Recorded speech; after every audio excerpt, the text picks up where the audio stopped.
Bismillahirrahmanirrahim.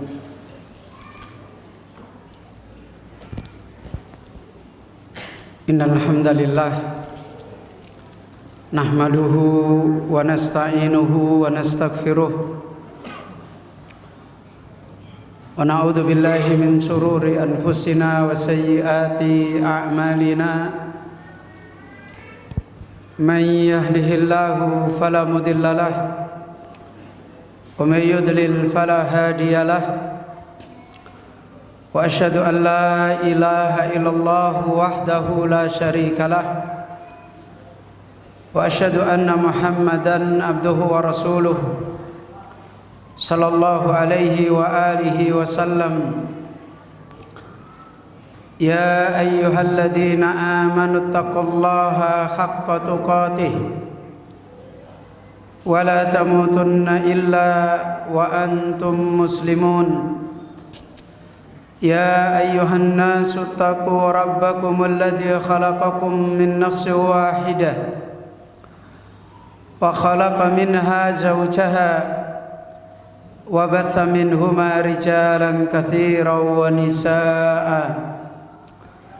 واتقوا الله الذي تساءلون به والأرحام إن الله كان عليكم رقيبا. يا أيها الذين آمنوا اتقوا الله وقولوا قولا سديدا يصلح لكم أعمالكم ويغفر لكم ذنوبكم ومن يطع الله ورسوله فقد فاز فوزا عظيما. أما بعد فإن أحسن الكلام كلام الله وخير الهدى هدى النبي صلى الله عليه وآله وسلم وشر الأمور محدثاتها وكل محدثة بدعة وكل بدعة ضلالة. Kaum muslimin, bapak-bapak, ibu-ibu, ikhwani wa akhwati fiddin, rahimani wa rahimakumullahu azza wa jal. Alhamdulillah, Allah kembali memberikan kepada kita a'dhamun ni'am. Allah kembali memberikan kita besarnya nikmat yang kita butuhkan sebagai hamba-hambanya yang fakir. Besarnya nikmat ketika kesempatan-kesempatan kita adalah kesempatan-kesempatan yang dimudahkan oleh Allah di dalam hidayah. Kesempatan-kesempatan yang dimudahkan oleh Allah Azza wa Jalla di dalam taufik. Dan tentu kita tidak ingin menjadi hamba yang paling dimurkai oleh Allah Subhanahu wa taala. Sebagaimana orang-orang dulu yang mereka sudah dimurkai oleh Allah Azza wa Jalla. Karena dia diberi kesempatan yang paling besar tentang sebaik-baiknya nikmat, tapi di saat yang sama mereka mengkufuri nikmat. Di saat yang sama mereka tidak bisa membesarkan nikmat Allah yang begitu besar, sehingga mereka menjadi kaum yang paling dimurkai oleh Allah Azza wa Jalla. Sehingga Allah Azza wa Jalla mengabadikan dengan keadaan mereka adalah al-maghdubi alaihim, orang yang dimurkai oleh Allah Azza wa Jalla. Allah menyebut mereka adalah orang-orang yang la'annahum, kami laknat mereka. Semuanya itu adalah mereka telah dibukakan dari berbagai sisi, dari berbagai keadaan terhadap besar-besarnya nikmat yang Allah berikan pada mereka. Ratusan tahun nabi-nabi didatangkan pada mereka. Ini nikmat yang besar. tiga kitab Allah yang besar diberikan kepada mereka. Taurat, Zabur, Injil.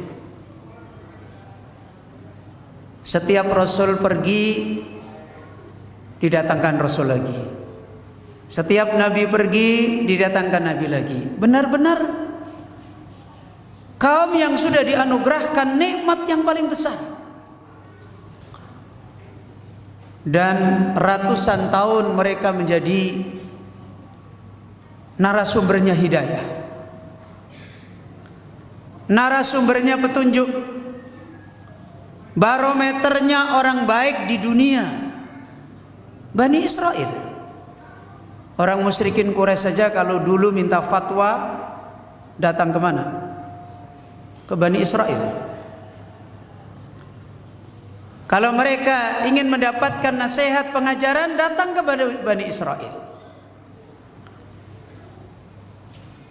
Akal-akal mereka diberi oleh Allah, paling cerdas-cerdasnya akal. Apanya yang kurang dengan semua nikmat-nikmat hidayah? Berbagai bencana-bencana yang mereka hadapi dilepaskan oleh Allah Azza wa Jalla. Ditindas Fir'aun, diselamatkan. Dikejar pasukan musuh, diselamatkan. Tidak ada akses jalan, laut dijadikan jalan. Kelaparan di daerah yang tandus, dikasih makan al-manna as-salwa. Bahkan mereka nantang nabinya. Kalau Allah itu berkuasa, tolonglah didatangkan makanan dari langit. Maka Nabi Isa alaihissalam, kalau betul-betul nanti Allah mendatangkan makanan dari langit, kalian tetap menjadi kaum yang tidak bisa bersyukur kepada hidayah. Bagaimana kalian? Ketahuilah nanti Allah akan mengadab kalian dengan adab yang belum pernah didatangkan kepada manusia. Turun makanan dari langit dan mereka makan. Namun kemudian nasib mereka menjadi orang yang tidak bisa mensyukuri hidayah, menjadi orang yang tidak mensyukuri perjalanan hidayah yang harus dia jaga. Padahal semuanya itu sudah dirasakan oleh mereka. Kata Allah, wa antum ta'lamun. Apa kalian itu tahu? Maka begitu juga sunnah ini akan menimpa bagi siapa saja yang berperilaku kepada nikmat Allah seperti ini. Sekalipun umatnya Rasulullah sallallahu alaihi wasallam. Karena Nabi kita Muhammad sallallahu alaihi wasallam sudah mengkhabarkan, innama ahlakal ladina min qablikum kasratu masailihim wa ikhtilafuhum ala anbiya'ihim. Orang-orang dulu itu ditimbakan bencana oleh Allah karena mereka tidak bisa taslim, karena mereka banyak menentang nabinya. Dan Nabi sallallahu alaihi wasallam juga mengkhabarkan, nanti kalian akan seperti mereka. Para sahabat bertanya, apakah Yahudi dan Nasara? Ya siapa lagi kalau bukan mereka? Maka ya ikhwah kaum muslimin yang dirahmati oleh Allah, kesempatan yang besar ini adalah kesempatan untuk agar kita selalu mendapatkan keteguhan nikmat ini. Dengan peringatan-peringatan yang seperti ini, yang hakikatnya nikmat yang besar, yang kita cari adalah zadathum imana. Bagaimana kehidupan hidayah kita, iman kita itu bertambah. Ya. Hari ini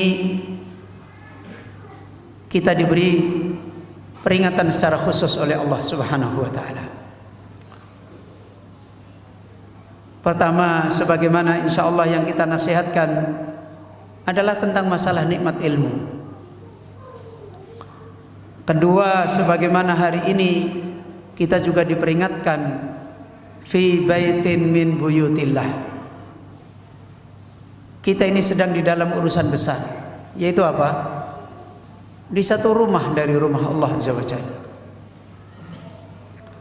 Ketiga, kita juga sedang diperingatkan dengan situasi yang hari ini Allah telah tunjukkan. Lalainya kebanyakan manusia, sehingga dengan kelalaian itu, dengan berpalingnya mereka itu, fa inna lahu ma'isatan dongka, hidupnya jadi sempit. Indonesia yang luar biasa, Nusantara yang begitu besar, seakan-akan kita menjadi sempit sekarang ini.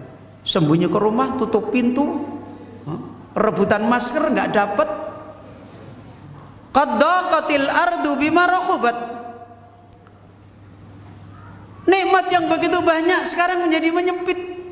Kekayaan kita, mobil-mobil kita sudah nggak masuk lagi di akal kita, di ini. Adanya kita, jangan sampai kita kena, kita mati.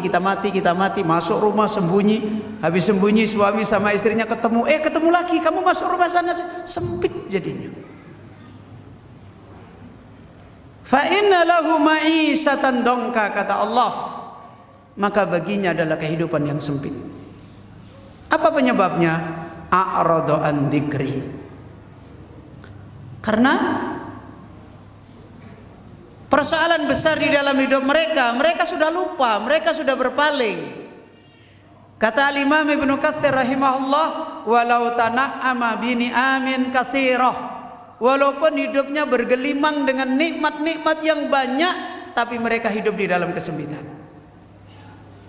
Dan hari ini kita begitu cepat sekali dengan teknologi menambah lagi kesempitan kita. Dulu zaman kita anak-anak, ya, tetangga sebelah atau tetangga kampung sebelah meninggal dunia, ada wabah, kita nggak tahu, kita enak-enak aja, nyaman. Hari ini ada musibah di Cina, kita di sini sudah, waduh, jangan sampai sebentar lagi, wah ini tandanya sudah terbukti, tambah sempit. Daqatil ardu bima rahubat. Bumi yang luas menjadi kehidupan yang sempit. Apakah ini persoalan baru? Enggak, ini persoalan biasa sebenarnya. Persoalan hidup, ya, persoalan yang dari sejak zaman Adam alaihissalam sampai hari kiamat, ya kayak gini-gini ini berulang-ulang di dalam hidup. Ya. Cuma kita ini sudah kehilangan ilmu besar, ilmunya orang-orang tua kita. Nggak usah lebih-lebih lagi para salafus soleh, mbah-mbah kita itu aja kita sudah kehilangan ilmunya. Ya. Kenapa? Kalau orang Jawa dulu itu dadi wong ki ojo kagetan, ojo gumunan, kan begitu kan? Loh, mbah-mbah kita itu, kalau saya dulu diajari dadi wong ki aja kagetan, jangan gampang kaget. Jangan gampang gumun, kagum. Habis kagum sakit hati, habis sakit hati kagum lagi, habis kagum sakit hati lagi. Hatinya jadi morak-marik, mengerut, lama-lama kena penyakit jantung hati apa itu namanya? Hepatitis. Ngenes. Kalau orang Jawa bilang. Coba mari kita lihat terkait dengan 3 peringatan yang tadi kita ambil faidah pada kesempatan ini. Tadi apa? Urusan apa? Ilmu. 2 urusan apa? Rumah Allah. 3 urusan apa? Urusan kehidupan. Ya, betapa manusia ini tidak henti-hentinya nggak paham hidup. Ya. Seringkali udah gini nih bingung semua. Padahal nanti kalau ditanya rukun iman ada berapa? 6 Ustaz. Yang terakhir apa? Beriman pada qada dan qadar. Qadar ada berapa? Baik dan buruk. Lo wis bar kan? Itu hidup. Coba mari kita baca ayat. Allah Azza wa Jalla berfirman di dalam surat Az-Zumar di ayat yang ke-8 dan di ayat yang ke-9. Allah Subhanahu wa taala berfirman, A'udzu billahi minasyaitonir rajim. Wa idza massal insana durrun da'a rabbahu muniban ilaihi thumma idza khawwalahu ni'matan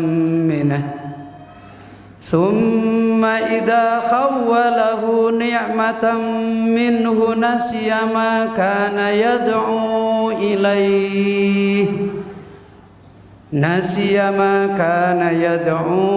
ilaihi min qabl wa ja'ala lillahi andadan liyudilla an sabilihi qul tamatta' bi kufrika qalila innaka min ashabin nar. Afaman huwa qanitun ana al-laili sajidan wa qa'iman yahdharul akhirata wa yarju rahmata rabbih qul hal yastawi alladhina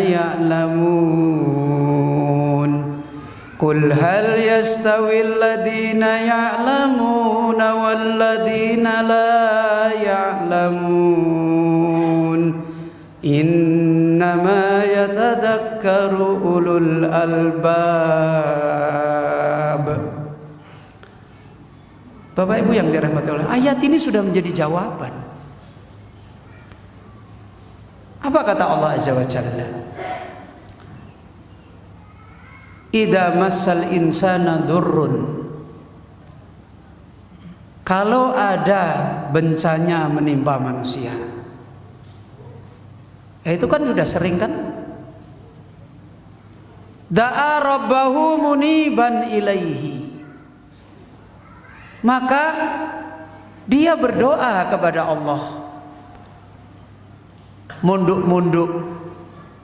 Muniban itu kalau orang Jawa DP munduk-munduk wedi apa kuwi? DP itu mendekat ya, kemudian merendahkan diri, mendekat, kemudian diiringi dengan takut dan butuh. Itu inabah. Coba lihat Allah menyebutkan fenomena kehidupan yang terjadi pada manusia. Kalau ada bencana menimpa pada dia, keeling. Tahu keeling, Pak? Baru ingat.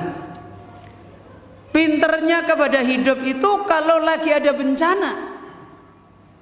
Itu pun ada sebagian sudah ada bencana juga tetap bodoh. Ya, Allah menyebutkan kalau lagi ada bencana, da'a rabbahu,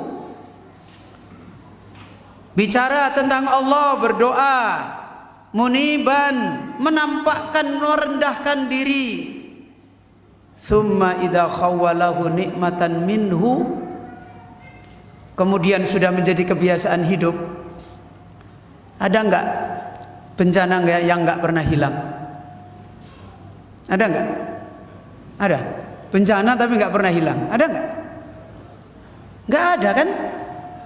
Tapi perasaannya manusia itu kalau lagi ada bencana, sudah pokoknya ini kita akan hancur, enggak akan hilang. Sama kalau musim kemarau itu. Kemarau panjang, enggak ada hujan, apa pikiran manusia? Wis mati awake dhewe, ra entuk banyu. Kan begitu kalau orang Jawa. Sudah, yang dia pikir habis sebab-sebab cari kebaikan. Ini kebiasaan. Padahal yang namanya hidup sempit, hidup ada musibah, ada bencana, itu adalah salah satu ketentuan Allah, walanabluukum bil khairi wasyarr. Kami itu akan terus menimpakan ujian pada kalian dengan kebaikan dan dengan keburukan. Ya.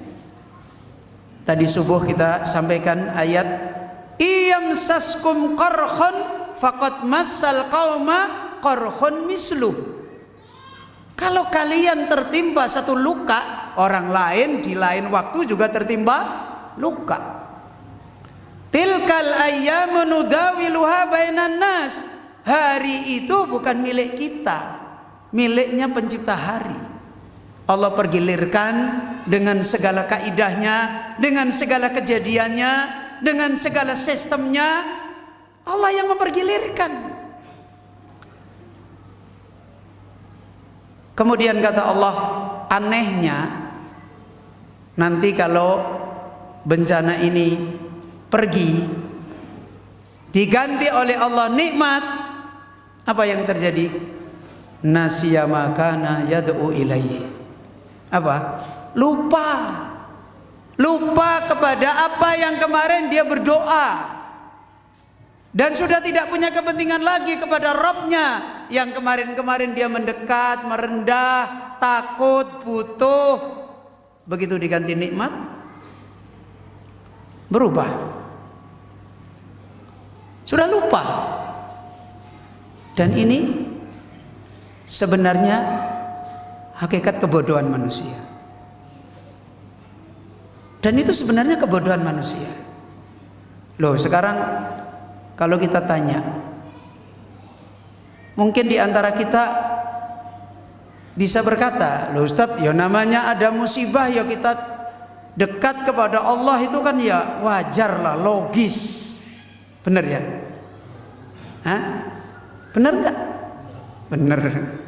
Ya namanya musibah sudah pergi, sekarang nikmat, ya wajar lah, logis lah. Kalau kita kemudian seneng-seneng ngomong nikmat kok. Masa nikmat masih nangis terus? Gimana Pak? Benar juga ya? Loh gitu. Ya, benar. Benar enggak kira-kira? Loh gimana ini kok takut-takut jawab? Kira-kira benar enggak?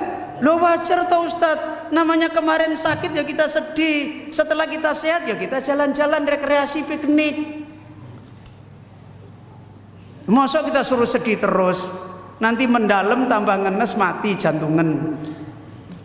Ya kan begitu? Ya, ini betul dari sisi ilmunya seluruh orang. Tapi dari sisi ilmunya orang-orang yang berakal nggak betul. Gimana Pak? Coba dokter kalau lagi sakit dengan kita kalau lagi sakit, bingung mana? Bingung dokter? Mosok toh? Ya gimana coba? Ya sudah nggak usah dokter, terlalu sensitif sekali lah. Sekarang kalau ada bangunan bunyi, misalnya ini yang baru saja dibangun, krek krek krek krek krek. Kalau insinyur ahli bangunan mendengar begitu, dia lebih tenang atau dia lebih bingung? Masuk bingung. Hah? Dia mesti mikir tau, ini apanya ya? Oh jangan-jangan, oh ini kayaknya kalau suara begini ini, oh nggak apa-apa. Tapi kalau kita, wih mau roboh ini masjid, betul Pak? Bener nggak? Nah sekarang tadi kita contohin dokter. Kalau dokter lagi sehat dengan kita ini lagi sehat, lebih liar mana Pak? Hah? Lebih liar mana? Kita kan? Begitu kita sehat, wah itu bakwan itu 2 kilo kita makan aja enak itu. Wah itu lagi nasi uduk 5 kilo, wah cocok enak tuh. Itu kan kita kan. Tapi ya nggak salah wong jenenge wong awam. Tapi kalau dokter enggak. Terus makanya dok, ya bolehlah saya makan dikit aja. Beda kan? Jadi sekarang terjawab sudah. Kalau kemudian ada orang mengatakan, loh itu kan namanya orang kena musibah, ya wajarlah dekat kepada Allah. Kalau kita lagi nyaman, ya wajarlah menikmati kenyamanan. Ya betul, itu ilmunya orang awam, seluruh manusia itu kayak begitu. Seperti yang disebutkan oleh Allah tadi. Dan itu bukan orang berilmu. Ya. Makanya kalau orang Jawa dulu, kalau ibu saya, kue iki nek lagi seneng ojo seneng-seneng banget. Nek lagi sedih juga ojo sedih-sedih banget. Bahkan kalau kita dulu masih anak-anak sama adik saya guyon di tempat tidur, ketawa-ketawa, ibu saya marah. Weh, ojo guyang-guyu, Kemis Minggu, katanya begitu. Engkau bernangis guyu, guyu nangis, katanya begitu. Jadi itu kehidupan. Loh kenapa? Dan bahasa orang tua kita ini sering terjadi. Padahal logikanya kalau menurut kita, namanya baik-baik ya ketawa-ketawa, masuk kok disalahin kan? Tapi ternyata di balik kita ketawa-ketawa itu, sang menangis lagi mengintip. Kapan tak buat menangis itu nanti? Jadi ini yang tadi pagi saya sampaikan kepada beliau, Pak Daeng dan yang lain. Ilmunya kebanyakan orang itu memahami perilaku sebagian yang nampak. Paham ini? Saya ulangi lagi. Memahami sebagian perilaku yang nampak dalam hidup. Tetapi data kehidupan kebanyakan orang tidak tahu. Tadi di ayat ini Allah menyebutkan keumuman manusia. Apa tadi? Gimana ilmu mereka? Idza massal insanu durrun da'a rabbahu muniba. Wa idza khawwalahu ni'matan nasiya ma kana yad'una ilahi min qabli. Kemudian wa ja'ala lillahi andada. Setelah itu hidupnya dengan Allah kufur lagi, syirik lagi, maksiat lagi. Ini keumuman orang kan? Disebut oleh Allah kan? Sekarang Allah menyebut orang yang tidak umum seperti ini. Apa kata Allah? Amman huwa qanitun ana al-lail sajidan wa qa'iman yahdharul akhirah wa yarju rahmata rabbih. Adapun di sana ada orang yang hiya qanitun, hari-harinya adalah enggak berubah. Hidupnya selalu taat kepada Allah. Berarti seperti orang pertama tadi enggak? Hah? Nyambung pora ini. Loh, yang pertama tadi apa? Kalau lagi ada bencana, koyoke taat. Berarti bencananya berubah, kelihatan bajulnya. Tahu bajul? Bajul itu buaya laki-laki. Kalau orang Jawa bilang buaya laki-laki itu bajul. Kalau ada orang-orang yang suka nakal itu bilang bajul, dia bilang begitu. Itu orang Jawa. Jadi kalau ada orang lagi nakal itu wong kok mbajul gitu loh. Bukan wong kok buaya, bukan begitu. Wong kok mbajul gitu loh. Jadi buaya laki-laki itu jarang di air, di darat ganggu orang. Itu buaya laki-laki, namanya bajul.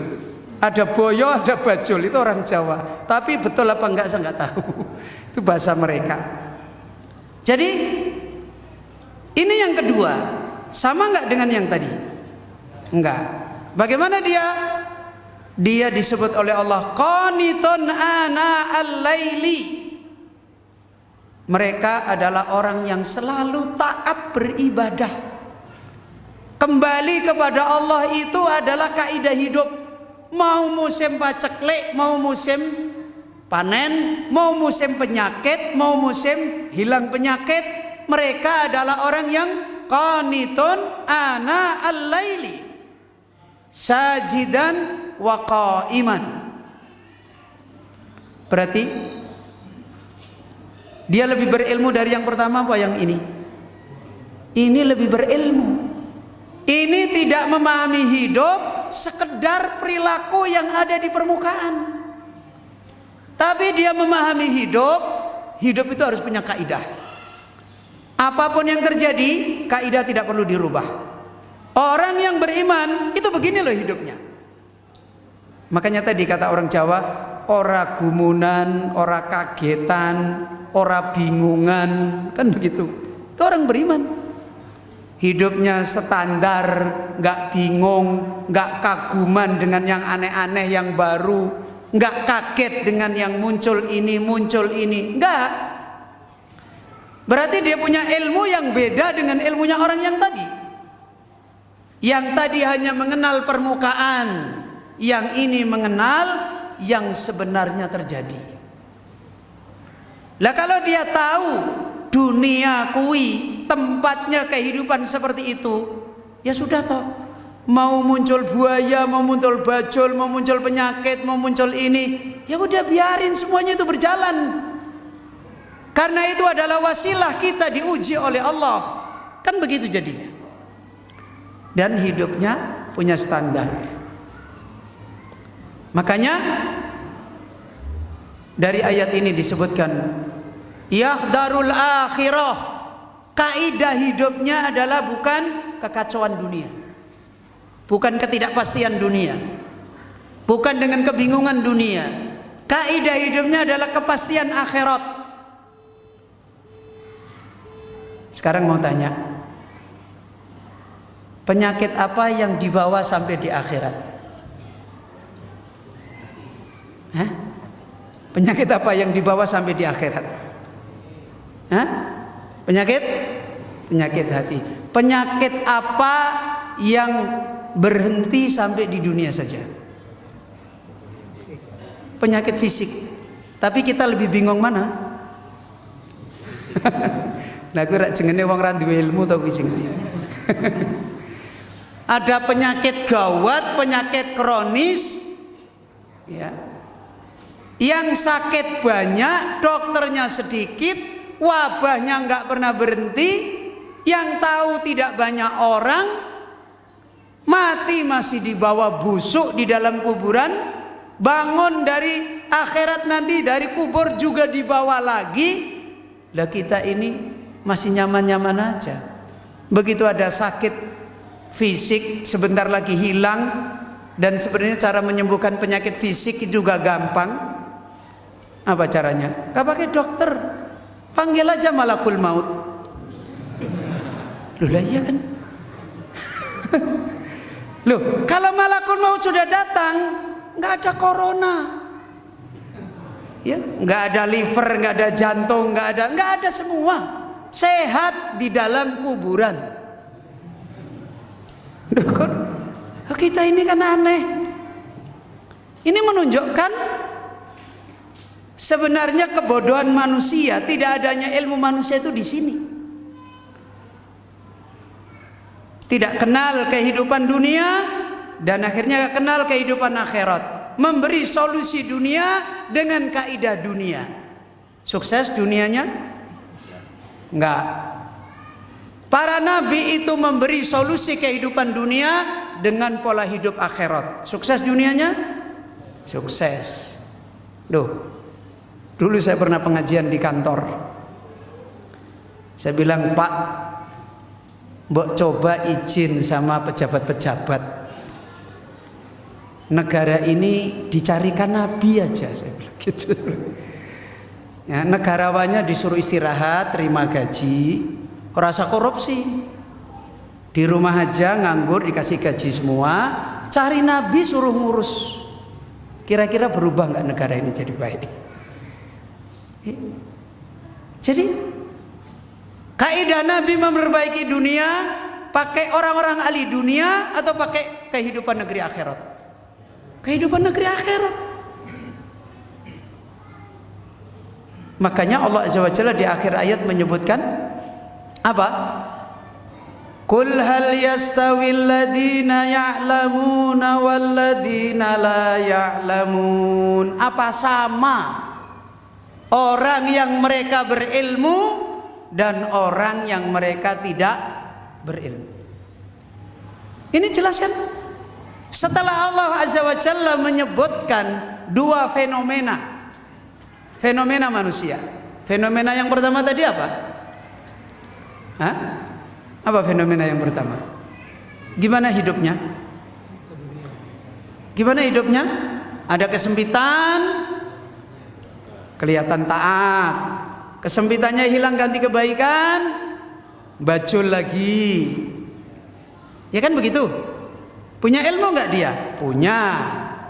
Ya. Kalau kita bilang nggak punya ilmu, nanti kita dibilang bodoh-bodohin. Nanti kita menuduh orang yang enggak. Mereka punya ilmu, tapi ilmunya orang kebanyakan. Yang kedua, hidupnya apa lagi? Dekat kepada Allah tanpa batas. Qanit, hamba yang selalu taat kepada Allah Azza wa Jalla. Ana al-laili sajidan wa qa'iman yakhdarul akhirah wa yarju rahmat rabbi. Dan kemudian Allah memerintahkan membandingkan. Yang pintar itu yang mana toh? Yang punya ilmu itu yang mana toh? Yang pertama apa yang kedua? Yang kedua. Qul hal yastawil ladina ya'lamun wal ladina la ya'lamun. Kemudian Allah menyebutkan di akhir ayat, innama yatadakkaru ulul albab. Siapa yang disebut ulul albab? Yang pertama apa yang kedua? Yang kedua. Innama yatadakkaru ulul albab. Jadi kalau sudah seperti ini, terjawab sudah apa sebenarnya yang dibutuhkan manusia. Apa? Ilmu. Ilmu apa yang sebenarnya dibutuhkan oleh manusia? Ilmu kehidupan dia dengan penciptanya. Loh kalau gitu nanti nggak ngerti apa-apa. Enggak. Al-Imam Ibnul Qayyim rahimahullah menyebutkan di dalam kitab Ighatsatul Lahfan, walau arafa kulla syai'in wa lam ya'rifillah faka'annahu lam ya'rif syai'an. Orang itu walaupun pintar apa saja, tetapi dia tidak kenal Allah Azza wa Jalla, hakikatnya dia bodoh dengan semuanya. Terjawab. Dan ini bukan ilmu yang seperti dipahami orang, opo-opo kok agama, apa-apa kok agama, yo nggak solusi. Ini orang nggak tahu hakikat ilmu agama yang sebenarnya. Lebih jelas, Bapak Ibu yang dirahmati oleh Allah Azza wa Jalla, ayat ini diberikan faidah yang sangat bagus oleh beliau Al-Allamah As-Sa'di rahimahullah. Di dalam tafsir beliau ketika beliau mengatakan alladzina ya'lamun. Apa tadi? Alladzina ya'lamun, orang-orang yang mereka senantiasa berilmu. Siapa yang dimaksud orang yang berilmu? Kata beliau Al-Allamah As-Sa'di rahimahullah ta'ala, ya'lamuna rabbahum wa ya'lamuna dinahu asy-syar'i wa dinahul jazai. Yang dimaksud orang yang berilmu di sini adalah orang yang punya ilmu tentang Rabb-nya. Tentang siapa? Tentang pencipta hidup. Dan ilmu itu benar-benar menyampaikan dia kenal kepada Allah dan Allah menerima. Apa bentuk penerimaan Allah kepada orang yang mengenal kepadanya? Hah? Hatta uhibbah. Kan begitu kan? Orang yang mengenal Allah balasannya apa? Hatta uhibbah. Nanti saya cintai. Dia punya kehidupan sebagai kekasih Allah. Ala inna awliya Allahi la khaufun alaihim wa lahum yahzanun. Lihat hidupnya. Orang yang mengenal Allah, mencintai Allah, dicintai oleh Allah, menjadi kekasih Allah, kehidupannya adalah ingatlah para kekasih Allah itu la khaufun alaihim wa lahum yahzanun. Dalam hidup mereka tidak tertimpa ketakutan dan mereka tidak tertimpa kesedihan. Loh Ustaz, ada bencana, ada ini, ada virus, ada ini. Iya, kita juga tidak bilang kalau virus itu kue.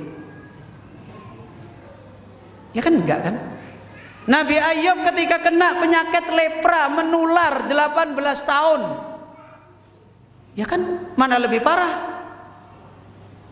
Ya kan? Sampai diasingkan kan? Diasingkan, diisolasi. Istrinya aja mengisolasi. 18 tahun isolasi kaya apa rek pegeli. Yang mengisolasi aja capek. Apalagi yang diisolasi. Lah kalau kita piye iki? Wis pateni ra wis to. Wong wis lara 18 tahun kaya ngono ora ana gunane, kok ya diuripi terus bunuh wae. Ini belum apa-apa. Ya, belum apa-apa. Lepra 18 tahun. Istrinya bilang, "Kok kamu berdoa?" Allah mengkabulkan. Saya malu kepada Allah. Loh, cerdas kan? Saiki kayak kudisen sedikit aja nggak tahu apa-apa. Ini persoalan hidup yang sudah dinasihatkan. Hakikat orang punya ilmu yang benar adalah ya'lamuna rabbahum. Ya seperti kemarin di pengajian kita bilang innalillahi wa inna ilaihi raji'un itu nek suruh ngartikan bisa nggak? Coba artinya innalillahi wa inna ilaihi raji'un itu apa? Apa? Kayak ra iso juga. Jangan-jangan innalillahi wa inna ilaihi raji'un nggak tahu. Apa artinya? Hah? Kok bingung ki piye? Kita adalah milik Allah. Ya kan? Wa inna ilaihi raji'un, dan kita akan kembali kepada Allah. Ini kalimat apa coba? Hah? Kalimat istirja. Istirja itu kalau secara bahasa mengambil solusi kembali. Kan roja'a, istarja'a. Ini diajarkan oleh Rasulullah kepada siapa? Kepada siapa? Kepada orang yang tertimpa musibah. Ya kan begitu. Tapi coba, berapa di antara kita? Coba lihat yang ada di medsos itu, yang viral-viral itu tentang penyakit-penyakit. Innalillahnya peng piro coba? Enggak kita dapati kan? Yang kita dapati, wah ini. Loh innalillahnya ini kapan? Kok ya enggak jedul-jedul gitu loh. Kan harusnya kan innalillah, kita ini milik Allah, wa inna ilaihi raji'un, kita akan kembali kepada Allah. Itu aja susah mengucapkan, menunjukkan kita ini ilmu hidup yang sebenarnya berantakan. Dan itu kan menunjukkan orang mengenal Allah. Ya. Inna lillahi wa inna ilaihi raji'un. Jadi beliau al-Allamah Sa'di menjelaskan hakikat ilmu di dalam hidup adalah ilmu apa? Mengenal apa tadi? Mengenal Rabb. Ya, mengenal pencipta hidup.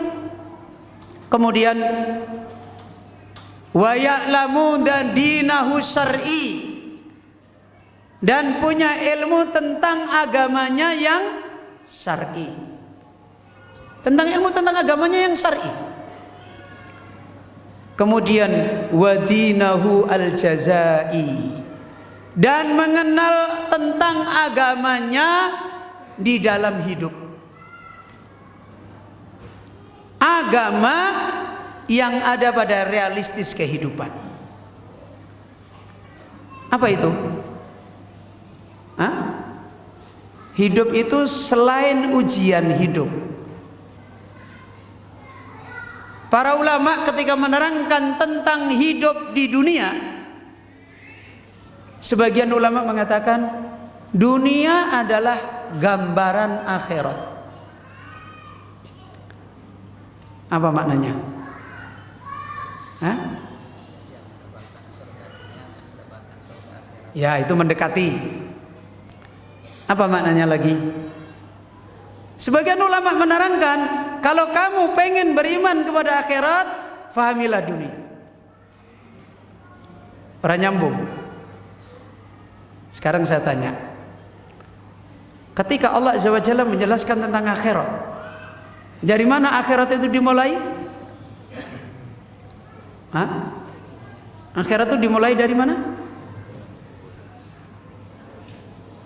Dari waktu hadar. Waktu hadar itu waktu apa? Waktu menjelang kematian seseorang. Itu akhirat sudah dimulai. Ya.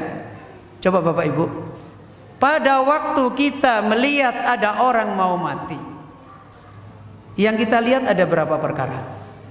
Di mana-mana ketika kita mau ketemu orang mau mati, sudah dekat ajal, pasti kita akan melihat dua perkara. Apa itu? Hah? Kesedihan dia. Ya kan begitu kan? Yang kedua, kenyamanan dia. Ada sebagian kita lihat wajahnya tenang, cerah, senyum. Kan begitu kan? Ada sebagian banyak kita lihat apa? Wajahnya gelap, air matanya keluar. Itu ilmu tentang apa? Gimana Pak? Hah? Ilmu tentang apa itu? Loh, kenapa dia nangis? Hah? Kenapa dia nangis? Dia merasakan ruginya hidup dia mendapat balasan amalnya. Kan begitu kan? Dan dia baru tahu sejak mulai akhirat tiba. Kematian dia ketika nyawanya dicabut itu sudah siksaan. Kan begitu? Sementara yang satu senyum, tenang, cerah, bisa berwasiat kepada keluarganya dengan sesamanya dengan baik. Kenapa? Kenapa kok dia cerah? Padahal mau mati loh, mau berpisah istrinya yang cantik baru kemarin dinikahi. Kenapa? Karena dia melihat kehidupannya dapat kebaikan. Ya kan begitu? Balasannya Allah benar, janjinya Allah benar. Yang sedih dan yang senang mendapatkan ilmu yang sama, yaitu ilmu tentang apa? Gimana Pak? Ilmu tentang apa?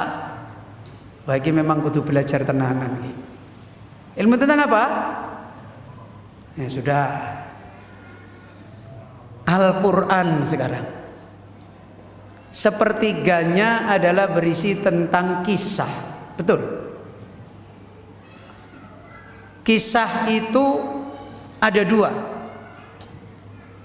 Ada kisah orang-orang baik dan ada kisah orang-orang yang tidak baik. Kan cuma itu kan di Al-Quran. Sebagian ulama menerangkan kisah ini salah satu usulnya ilmu Islam. Ilmu tentang apa? Hah? Kisah itu ilmu tentang apa? Sama dengan tadi orang mau mati itu. Apa? Sebelum nyambung, ora apa-apa iki ujian. Sekarang kalau sudah mati di dalam kubur, tadi nggak bisa jawab ora apa-apa. Sekarang di dalam kubur. Pertama kali masuk ke kubur ada persoalan besar. Apa itu? Su'alul munkar wan nakir. Kejadiannya ada berapa macam? Ora iso meneh. Ada dua. Satu, iya kejadiannya pertama kali belum kok siksa kubur, kecepetan. Pertama kali pertanyaan kubur, ya kan? Ya, seleksi. Ada berapa macam orang ketika ditanya? Ada dua. Satu, satu bisa menjawab, satu nggak bisa menjawab. Kalau ada profesor ahli bahasa Arab tapi tidak beriman, bisa jawab nggak? Lu ahli bahasa Arab lu? Profesor ahli bahasa Arab, pertanyaannya kan bahasa Arab, sipil. Wong man rabbuka, jawabnya Rabbi Allah. Berapa detik? Sudah profesor ahli bahasa Arab, bisa jawab nggak Pak? Nggak bisa. Kenapa nggak bisa? Ya kenapa kok dia bisa nggak bisa? Nah, ini berarti orang pinter menahi. Yutsabbitullah, Allah meneguhkan dia bisa menjawab. Ora usah ditalkin. Yang mentalkin Allah sendiri. Kenapa Allah mentalkin? Dibalas imannya pada waktu itu. Tak ajari, gampang malaikat tak jawab ke. Selesai. Allah yang ngajari. Yang ini nggak bisa jawab. Hahu la adri sami'tun nas yaqulu faqultu. Kenapa? Allah nggak nolong, dibiarin. Pakai tuh profesormu, pakai tuh ahli bahasa Arabmu. Katanya dulu kamu di dunia pintar muhadasah, pakai tuh. Enggak, hahu. Kenapa? Karena dia dibalas oleh Allah dengan keimanannya, dibikin bodoh. Berarti tentang apa ini? Sama loh dengan tadi orang yang mau mati. Durung pinter meneh. Ya serapopo namanya belajar. Sekarang ketika hari hisab. Hari hisab. Ma minkum illa sayukallimu rabbuhu wa laisa bainahu wa bainahu tarjuman. Kata Nabi sallallahu alaihi wasallam. Tidak ada satupun di antara kalian kecuali nanti Allah akan berbicara pribadi-pribadi, menghisap amal-amal kalian, dan tidak ada satupun perantara. Ketemu sendiri dengan Allah, ditanya semua.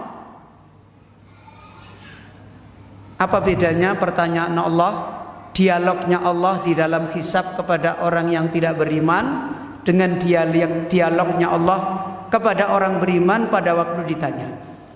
Apa bedanya? Kalau bertemu dengan orang yang beriman, Allah dalam keadaan sayang. Kalau bertemu dengan orang yang kafir, Allah dalam keadaan murka. Ya, untuk kondiwi. Dapat di mana itu? Loh, iya. Ya, ini secara umum. Sekarang kita bicara secara khusus. Karena ini berita tentang akhirat. Ya kan? Allah ketika menghisap orang-orang yang tidak beriman di tengah khalayak, di atas kepala-kepala manusia ditunjuk, ditanya, fulan, dan orang lain tahu semua. Kalau orang beriman, Allah berdua sama dia, nggak ada orang lain tahu. Kenapa? Karena Allah membalas kekufuran dia di dunia dengan seperti ini. Dan Allah membalas keimanan dia di dunia dengan seperti itu. Berarti urusannya tentang apa ini? Apa tadi? Balasan amal. Jadi akhirat itu bicara dari awal sampai akhir, sebenarnya bicara satu. Apa itu? Balasan amal.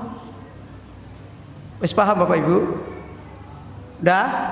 Itu namanya ilmul jaza. Sekarang kembali kepada tadi. Di dunia ada akhirat enggak, Pak? Di dunia ada akhirat enggak? Gimana, Pak? Loh, enggak ada. Loh, ayo jawab. Di dunia ini ada akhirat enggak? Enggak? Enggak ada. Ini ilmunya orang awam. Ada, mana buktinya? Mana yang bilang ada? Di dunia ada balasan amal. Makanya orang dulu bilang urip kuwi aja sembrono. Loh kan begitu kan? Jangan kamu kira kamu ketawa-ketawa sebentar nangis. Loh, itu hidup di dunia itu ada kaidah, ada balasan amal. Ini ilmunya orang umum atau ilmunya orang khusus? Ilmunya orang khusus. Ulil albab itu di sini. Ya. Kalau ilmunya orang umum tadi, baru sedih minta tolong, baru lapang nggak urus. Kan gitu jadinya. Maka ini kaum muslimin. Beliau Syekh Sa'di rahimahullahu azza wa jalla tadi menjelaskan alladzina ya'lamun. Orang berilmu itu siapa? Orang berilmu adalah ya'lamuna rabbahu. Kemudian ya'lamuna dinahu syar'i. Dinahu syar'i ada di mana? Ada di mana? Hah? Loh, lupa meneh. Agama Allah yang syar'i, ilmu tentang agama Allah ada di mana? Ada di Al-Quran, ada di Sunnah, ada di dalam wahyunya Allah. Kemudian wadinahul jazai, dan ada agamanya Allah yang berbentuk balasan. Ada di mana ini? Ada di mana? Ada di mana? Ada di dalam orang nyambung meneh. Tadi habis dibacakan ayatnya loh. Ada di mana? Ada di dalam hidup ini. Makanya Allah memerintahkan untuk mempelajari kitab dan sunnah, dan kemudian Allah memerintahkan untuk mengkaji kehidupan. Siru fil ardi, berjalan kamu di muka bumi. Fanduru kaifa kana akibatul mukadzibin. Perhatikan orang-orang yang mendustakan agama Allah. Itu ilmu yang betul. Ya. Adapun ilmu tampilan dunia, seandainya kita sederhana aja nggak apa-apa. Pas butuh belajar nggak apa-apa. Tadi pagi saya contohkan waktu di Masjid Babu Taubah. Saya ini anak laki-laki dari 5 bersaudara, dan semua saudara saya laki-laki. Dia biasanya orang tua itu kalau kerja di rumah dibantu siapa? Hah? Terutama ibu-ibu dibantu siapa? Anaknya. Anaknya yang laki apa yang putri? Putri. Langgonku kira ana wedok. Adanya laki semua. Akhirnya saya jadi mbak-mbak. Tahu maksudnya jadi mbak-mbak? Saya merawat adik saya, ngurusi, mandikan, masak, nyuci. Termasuk ibu saya habis melahirkan 1 bulan, bayinya diserahin saya. Wis nang iki adikmu diurus. Lho aku ki piye iki? Ngurusin bayinya adik saya. Udele iki masih dibungkus belum sembuh. Tahu udel? Apa itu? Tali pusat. Ibu saya bilang, nanti kalau habis mandi kamu kasih obat. Obatnya endi, Mak? Oh, bahasa Jawa kan begitu. Obatnya endi to, Mak? Obatnya kuwi njiko irus. Tahu irus, Pak? Irus enggak ngerti irus. Irus itu gayung sayur, tapi dari tempurung kelapa yang ada pegangannya dari bambu. Kalau baru beli warnanya apa? Coklat. Kalau sudah dipakai setahun 2 tahun warnanya apa? Hitam. Hitam itu vitamin. Ibu saya bilang, "Kuwi kerokno irus." Jadi irus itu suruh ngerok. Terus bubuknya kamu buburkan di pusatnya ibu. Lah itu menembus sebab enggak itu? Hah? Loh, saya mau nanya. Itu menembus sebab enggak itu? Loh kok wedi men jawab lho. Itu menembus sebab enggak? menempuh. Loh kok ya Allah takdirkan sembuh. Saiki adikku yang mudele saya gitu gede bisa nih, masih hidup, bojone papat malahan. Masya Allah. Nah, aku malah kalah. Loh, urusan dunia sebab-sebab zahir itu sederhana aja dikerjakan. Kecerdasan ilmu yang harus dibangun adalah cerdas dengan Allah Subhanahu wa taala. Dan universitasnya ilmu ini itu di masjid. Ya, ilmu universitasnya itu di masjid. Jadi sekarang kita lihat Rasulullah sallallahu alaihi wasallam. Kenapa hijrah ke Madinah? Hah? Ya. Terus pada waktu Rasulullah hijrah ke Madinah, secara fisik yang dibangun oleh Rasulullah sallallahu alaihi wasallam apa? Masjid. Pertama mana? Masjid Quba. Ya kan? Kemudian setelah itu Masjid Nabawi. Sekarang pertanyaannya, kenapa Rasulullah hijrah ke Madinah? Hah? Kenapa? Karena di Madinah itu qabulul iman, qabulul hidayah, qabulul ilmi. Di Madinah itu adalah kaumnya terbuka menerima hidayah, terbuka menerima ilmu, terbuka menerima pengajaran. Itu di Madinah. Madrasah iman siap dijamin oleh orang-orang Ansor. Madrasah hidayah siap dijaga oleh mereka. Adapun Rasul membangun masjid itu adalah sebagai wasilah tempatnya.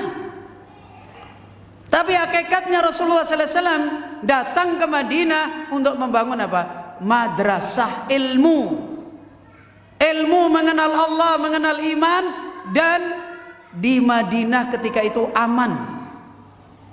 Nah, kalau persoalan sekedar membangun masjid, di Mekah sudah ada masjid belum?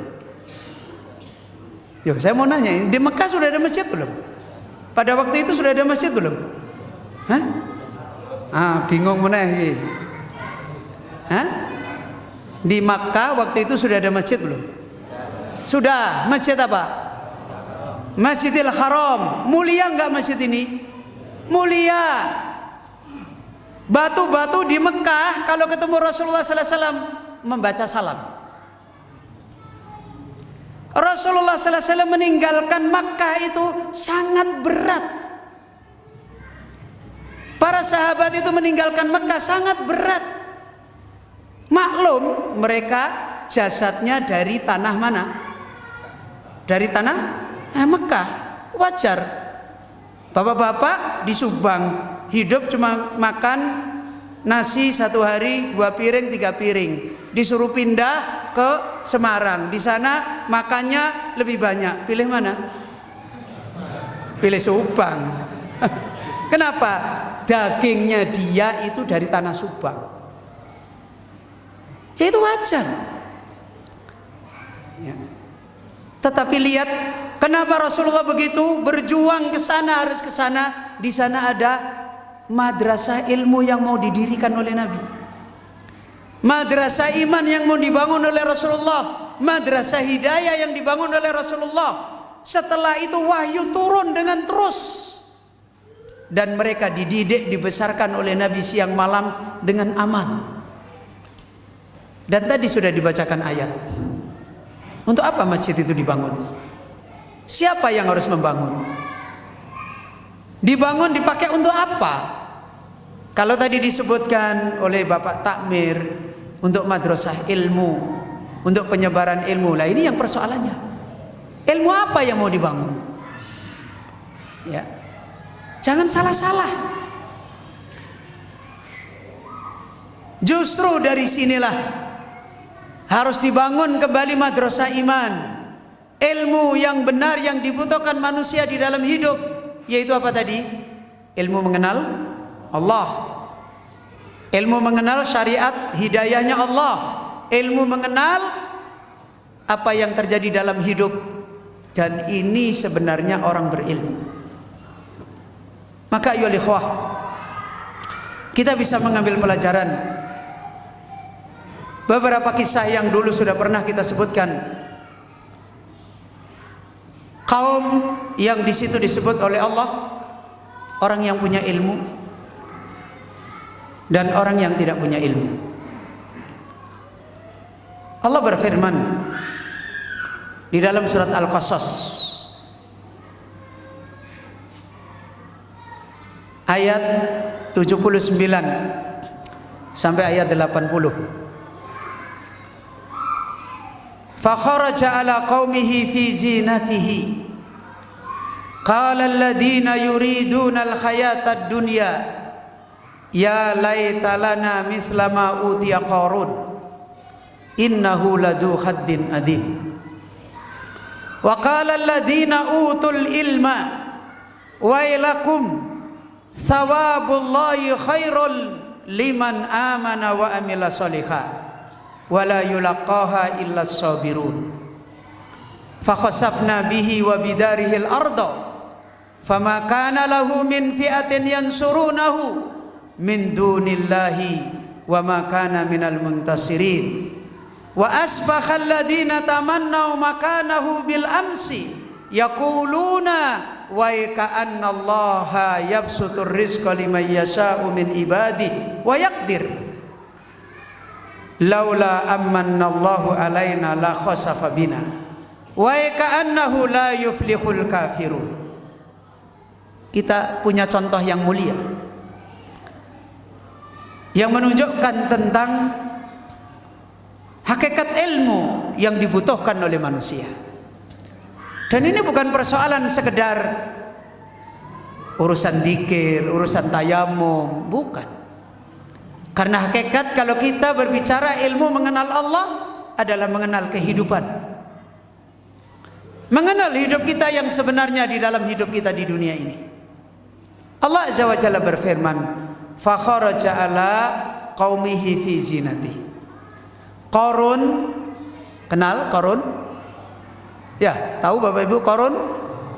Qarun telah keluar pada kaumnya. Ketika dia keluar pada kaumnya, dia bawa semua perhiasan dunianya. Seluruh potensi dunianya dia bawa. Maka orang-orang di situ ada dua bagian. Bagian yang pertama, alladzina yuridunal hayatud dunya, orang yang mereka menginginkan dunia. Dan mereka pasti punya ilmu. Ilmu tentang apa?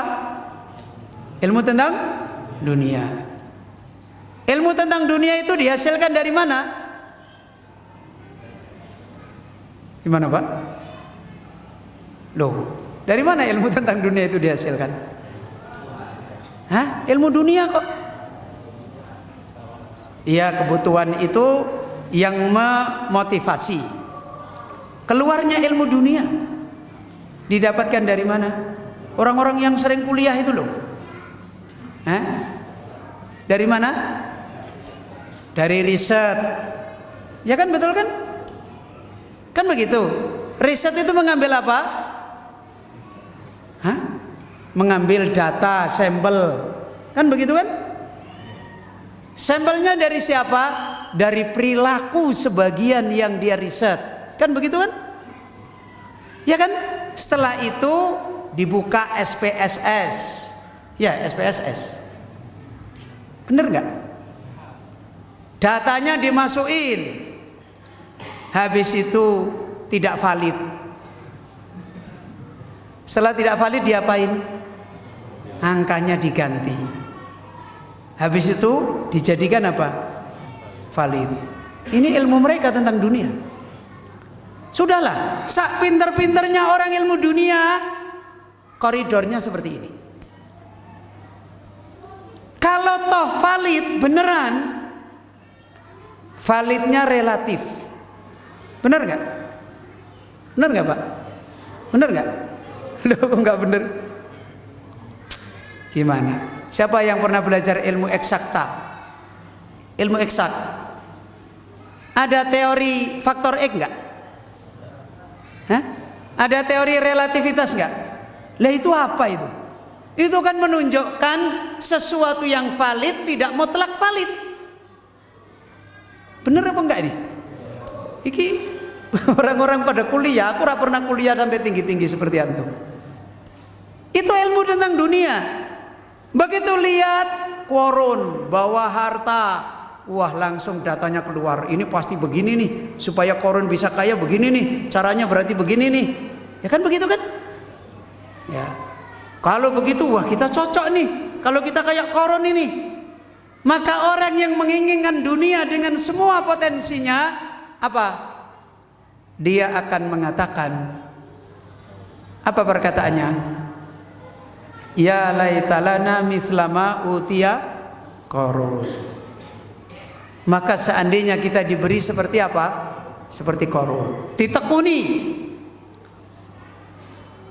dipegangi, dijadikan kaidah.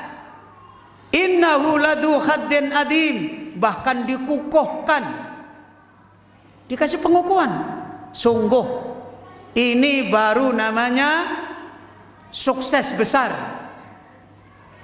Ya kalau sekarang kemudian menjadi apa? Biasanya kalau ada orang sukses terus sering dijadikan promosi untuk pelatihan manajemen. Kan begitu kan? Padahal suksesnya yang bener aja itu. Akhirnya dijadikan sebagai barometer. Wa innahu ladu khaddin adim. Ini satu orang. Kemudian yang lain apa? Yang lain disebut oleh Allah wa qala alladziina utul ilma. Dan orang yang punya ilmu berkata, orang yang ingin dunia dan segala kehebatannya punya ilmu enggak? Punya ilmu enggak? Punya. Ya. Ilmu tentang apa? Ilmu tentang dunia. Dari mana tadi ilmu tentang dunia? Dari riset. Riset apa? Data. Data yang dohir apa yang tersembunyi? Yang dohir. Ya kan? Wa qala alladziina utul ilma. Kemudian yang kedua, ada orang yang disebut oleh Allah punya ilmu. Yang tadi disebut oleh Allah punya ilmu enggak? Enggak. Loh. Yang tadi suksesnya seperti itu, Allah enggak nyebut mereka punya ilmu. Tapi yang ini disebut oleh Allah punya ilmu. Wa qala alladziina utul ilma. Dan orang yang punya ilmu berkata, apa perkataannya? Wailakum sawabullahi khairun liman amana. Apa yang dijanjikan oleh Allah di sisinya lebih baik bagi orang beriman. Wa amila sholihah, dan bagi orang beramal soleh. Ini punya data enggak? Saya mau tanya ini. Ini yang ngomong disebut oleh Allah punya ilmu enggak? Yang tadi punya ilmu enggak? Enggak. Yang ini disebut punya ilmu. Apa omongannya? Pahala Allah itu lebih baik bagi orang beriman. Dia ngomong seperti ini dinilai oleh Allah punya ilmu. Punya data enggak dia? Data. Data tentang hidup punya enggak? Hah? Punya. Mana datanya dia tentang hidup? Dari wahyu dan dari kenyataan yang sebenarnya ada di dalam kehidupan, yang nggak bisa dipungkiri, yaitu ilmu apa tadi? Yang ada di dalam kehidupan ilmu apa tadi? Lali meneh. Ilmu jaza. Ilmu apa? Balasan amal. Orang Jawa bilang becik ketitik, olo ketoro. Kan gitu kan? Baik pasti kelihatan, jelek juga pasti kelihatan. Nggak bisa dibohongi. Ini ilmunya. Allah sebut mereka punya ilmu. Makanya riset dia dengan riset tadi beda. Mana lebih otentik? Hah? Mana lebih otentik? Risetnya orang yang kedua. Karena dia mempertemukan antara berita dari langit dengan kenyataan yang ada di dalam hidup. Sementara tadi hanya membaca apa? Data dohir sebagian tertentu. Yang data-data ini tidak berjalan mutlak seperti itu. Ya buktinya tadi tak contohin. Adik saya tak obati pakai Qur'anirus, tali pusatnya juga sembuh. Itu kan menunjukkan tidak mutlak seperti itu. Maka ya ikhwah, Al-Allamah As-Sa'di rahimahullah ketika menjelaskan ayat ini, ketika Allah Azza wa Jalla berfirman utul ilma, orang yang diberi ilmu, kata beliau arafu haqaiqal asya, orang yang tahu sebenarnya tentang kehidupan. Coba sekarang saya contohin. Kalau tadi bilang, ya, kalau tadi ada perkataan hidup adalah tentang apa tadi? Balasan amal. Orang baik pasti dapat apa? Baik. Orang jelek pasti dapat jelek. Ini kan ilmu kan? Ini ilmu tentang permukaan atau ilmu tentang sebenarnya yang terjadi? Saya mau tanya ini. Ilmu tentang permukaan atau sebenarnya yang terjadi? Hah? Tentang sebenarnya kan? Tapi hari ini ketika ada orang melihat ini korupsi, tapi dia hidupnya enak, terus nggak diapa-apain, ya kan? Ini kan begitu kan? Terus malah dia bisa menjara yang tidak korupsi. Kira-kira kalau orang ngumpulin data seperti ini, kesimpulannya apa? Hah? Kesimpulannya apa? Kesimpulannya apa coba? Ngumpulin data, loh itu korupsi, tapi hidupnya enak, malah dijaga. Yang tidak korupsi malah dimasukin penjara misalnya. Kira-kira kalau kita hari-hari ngumpulin data kayak begini, apa yang terjadi pada kita? Halah, hidup itu nggak usah neko-neko. Wih, wong rusak ya ora apa-apa, kan begitu kan? Mendingan kita jadi seperti itu. Zaman edan kita ikut edan aja. Kalau nggak ikut edan kita nanti nggak akan hidup dengan baik. Sudah kita gila sama-sama aja. Kan akhirnya begitu kan? Terus dipraktekin. Habis dipraktekin, akhirnya yang betul ilmunya Musa atau ilmunya Fir'aun? Gimana Pak? Setelah dipraktekin lama, risetnya dipraktekin, Musa tetap berpegang dengan kaidahnya, Fir'aun tetap berpegang dengan kaidahnya. Akhirnya yang nyungsep yang mana? Fir'aun. Jelas kan? Mana yang di permukaan ilmunya? Yang ilmunya di permukaan mana? Fir'aun riset. Wah, rakyatku semua taat sama saya. Beres. Oh, saya seperti Tuhan. Wah, nggak ada yang bisa ngalahin. Ini ilmu di permukaan. Palsu. Tapi ilmunya Musa adalah ilmu yang sebenarnya. Hidup ini bukan sak karepmu dewi. Terserah. Nggak ada hidup terserah. Mungkin sebagian kita bilang, "Duh, buktinya saya nggak bener juga nggak apa-apa itu Ustaz." Ya wis ora apa-apa, tunggu wae engko nek mati. Kalau saya sederhana begitu. Karena ada orang balasannya disegerakan, ada orang balasannya ditunda. Ya, ada orang balasannya disegerakan, ada yang ditunda. Kadang-kadang sudah disegerakan, tapi karena kulitnya kulit badak. Tahu kulit badak, Pak? Kulit badak itu apa? Tebel banget kan? Karena kulitnya itu kulit badak, sudah kena musibah bertubi-tubi, ya merasakan dapat bubur kacang hijau. Itu memang kulitnya badak. Nah, jadi sebenarnya hidup ini tetap berjalan.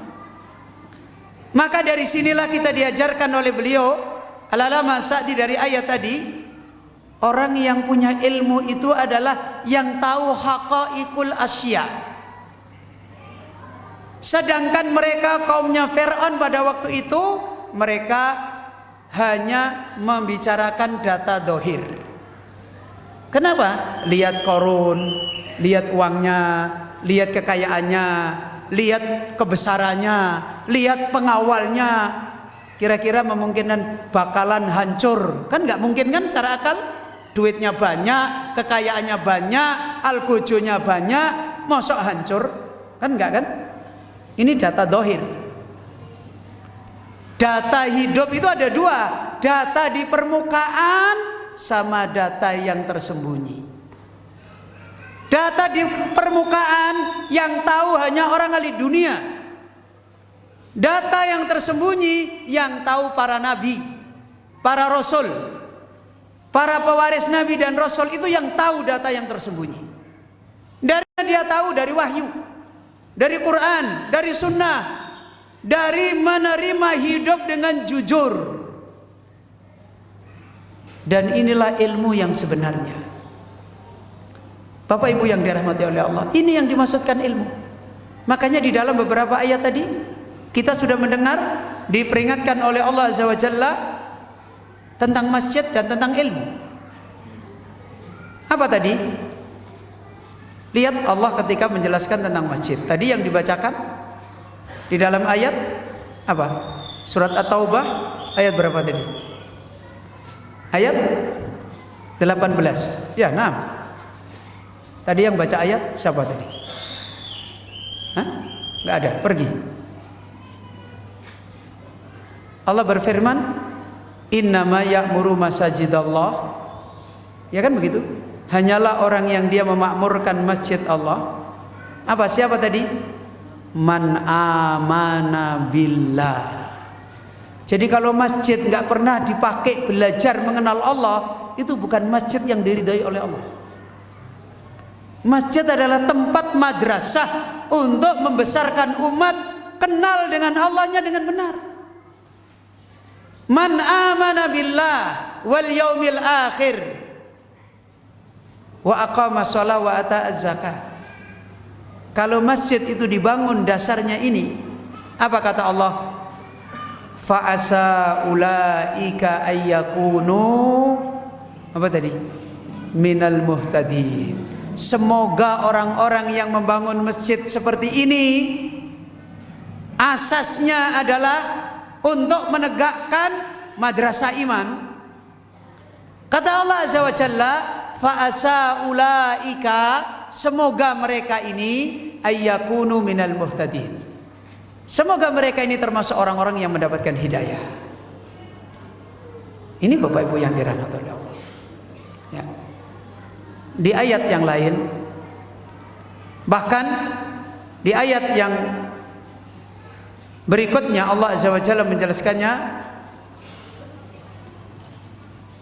lebih panjang lebar, yaitu di dalam surat At-Taubah ayat 108 sampai kepada ayat 110. Ini lebih rinci lagi Allah menjelaskan hakikat masjid dibangun. Kata Allah Rabbul Alamin terhadap masjid yang tidak dibangun untuk ini, yang diistilahkan oleh para ulama masjid-masjid yang dibangun oleh orang-orang munafik. Orang munafik itu syiarnya untuk membangun mengenal Allah atau mengenal dunia? Mengenal dunia. Ya. Kata Allah, la takum fihi abada. Jangan berdiri sholat di masjid itu, yang diistilahkan masjid diror, ya, di zaman Rasulullah sallallahu alaihi wasallam. Kemudian Allah mengingatkan masjid yang dibangun oleh Rasulullah sallallahu alaihi wasallam, yaitu masjid apa? Masjid Quba. Masjid apa lagi? Madinah. Yang sampai hari ini keutamaannya mengalir kepada kita yang beribadah, ya kan? Orang yang pergi umrah disunahkan sholat di masjid Quba, apalagi di masjid Nabawi. Kata Allah Azza wa Jalla, la masjidun ussisa ala taqwa.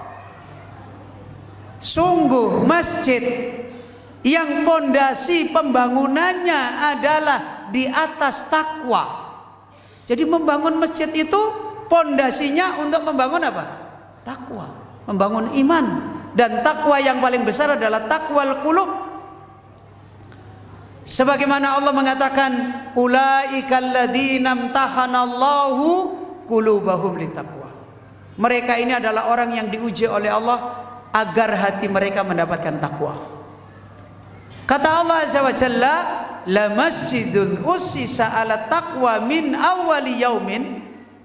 Masjid yang dibangun di atas dasar takwa dari awal hari, ahaqqu an taquma fi. Kata Allah, wahai Muhammad, kamu lebih pantas sholat di dalamnya. Kamu lebih berhak, lebih pantas untuk menghidupkan masjid itu, sholat di dalamnya. Kenapa? Kata Allah Azza wa Jalla, fihi rijalun yuhibbuna ayyatahharu. Apa? Di masjid itu isinya adalah orang-orang yang cinta membersihkan hatinya. Loh, jelas.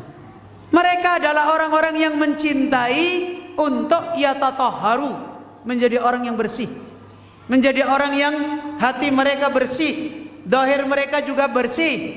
Wallahu yuhibbul mutatahhirin.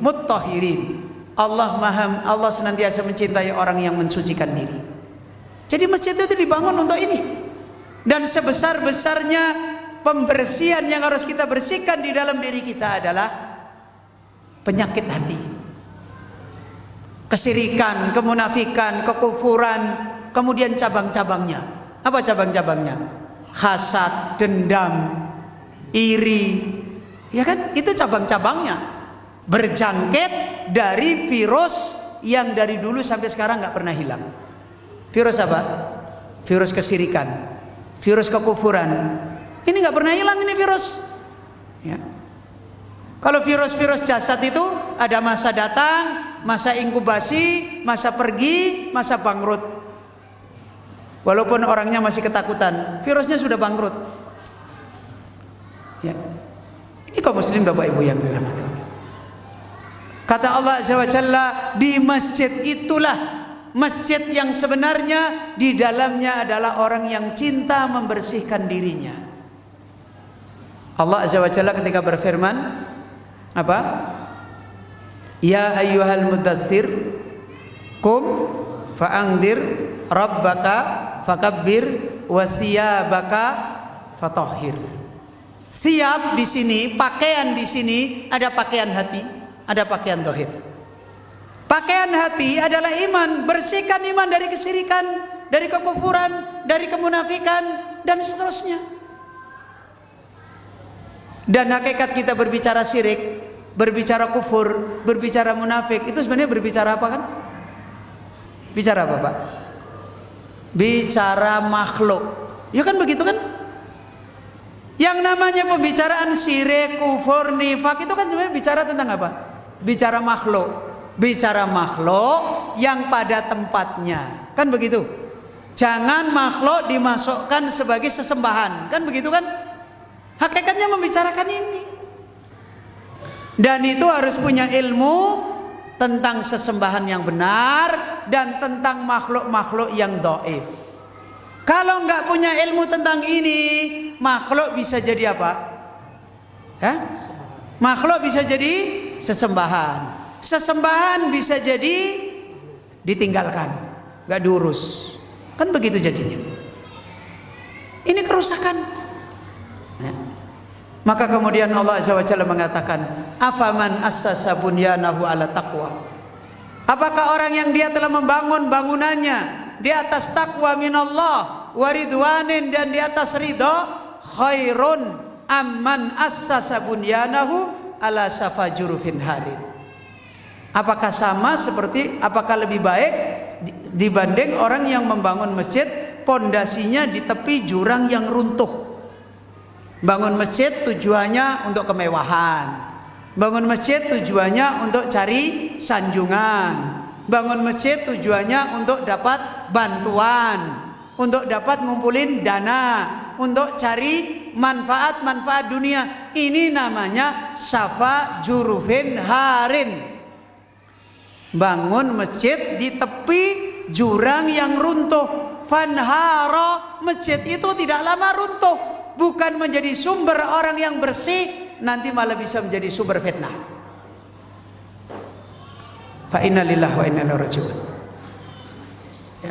Wallahu la yahdil qaumadz zalimin. Dan Allah tidak akan memberi petunjuk kepada kaum yang zalim. Bapak Ibu yang dirahmati oleh Allah Subhanahu wa taala. Ini menjadi jelas ilmu yang kita sangat butuh, dan kita diberi madrasah yang sangat mahal, yaitu apa? Masjid. Madrasah ini Masya Allah, hanya orang-orang mahal yang bisa belajar iman di masjid, karena nggak ada embel-embelnya apa-apa. Yang ngajar, yang belajar, dan tidak dibatasi, tidak disekat-sekat oleh apa-apa. Ini madrasah yang mahal. Kalau kita bisa menghargai, mensyukuri nikmat seperti ini. Dari awal Rasulullah membangun masjid untuk membangun madrasah, madrasah iman. Bahkan Ibrahim alaihissalam setelah bangun Ka'bah, bangun apa? Hah? Setelah bangun Ka'bah bangun apa? Bangun madrasah. Cuma baru doa. Terus kapan dikabulkannya? Dikabulkannya Rasulullah sallallahu alaihi wasallam diutus. Ibrahim habis bangun Ka'bah sama Ismail berdoa kepada Allah, Rabbana wab'ats fihim rasulan. Ya Allah, nanti utuslah pada mereka seorang rasul. Ngapain rasul itu? Ngasih penglarisan? Tahu penglarisan, Pak?